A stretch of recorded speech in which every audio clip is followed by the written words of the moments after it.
It's been a long, hard winter here in Connecticut, with one snowstorm following another, crushing trees and making the woods almost impossible. But, after a while, the mid-March sun and a few warm spells melted the accumulation and once again opened the woods for the Niantic Sportsmen Club Black Powder Committee to set up a fiendish trail walk, perfectly in keeping with difficult weather. Although the snow had melted, it was still cold, so everyone warmed up before setting out in groups of 4 for the 12-station trail walk.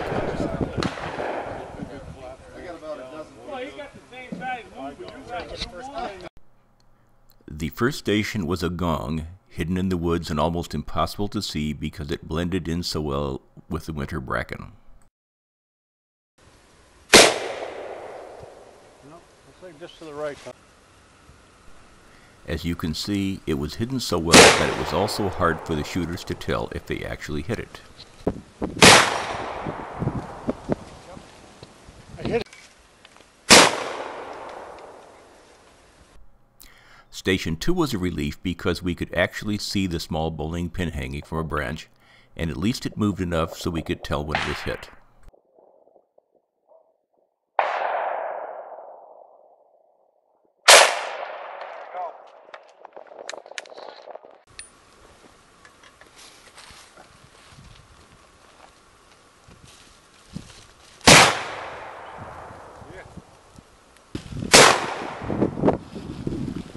The next station was a panel holding clay pigeons where the shooter had to call the shot beforehand.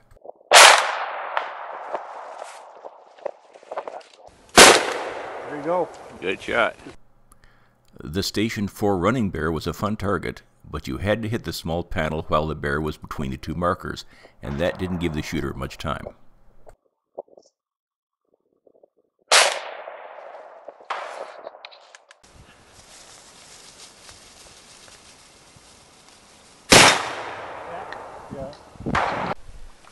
Station 5 was a gray squirrel silhouette hiding behind a log. If you can't see it here, don't blame yourself, since almost no one else could see it either.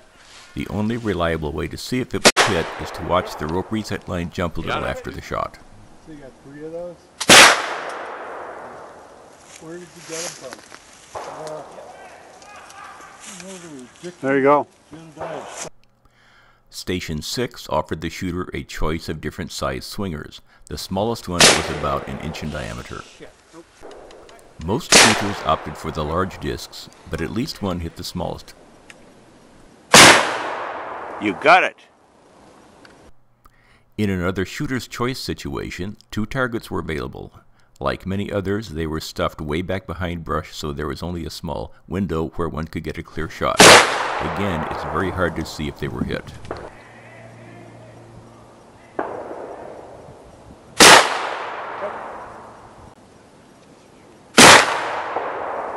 You got it. For this station, instead of regular clay pigeons, tiny mini discs were used, and they are really small. There you go. You. Go on.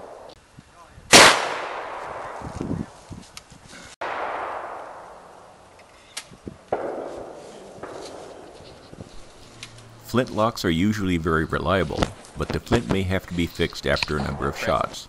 The shoot rules allow 2 hammer drops before losing the target points. Yeah, almost there. Yeah, got you napping your flint there.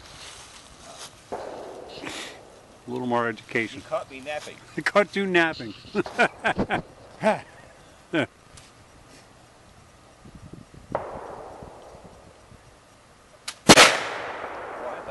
Yeah.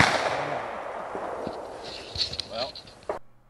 Station 9 had a large silver gong, but you got more points if you hit the small inner hole and the bell behind it.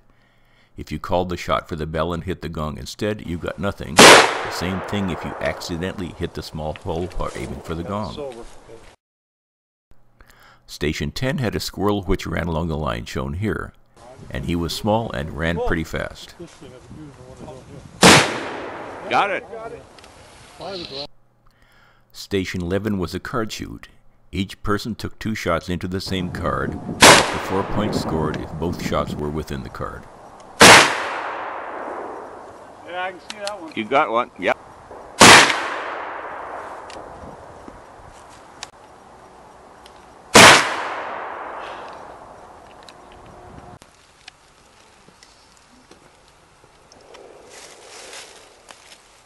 Where was Tom shooting? Was that his? Or where? I was shooting upper right. That's you, okay. I think Tom was center right there, yeah. That's all, that's Tom? The last station had yet another camouflage squirrel behind a rock, which could only be seen from a somewhat uncomfortable shooting position.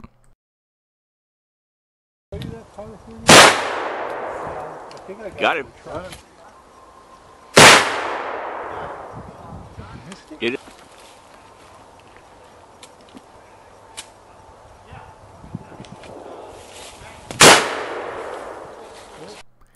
After the last targets were shot, everyone moved back to the campfire, warmed up, and went home to wait for the next snowstorm.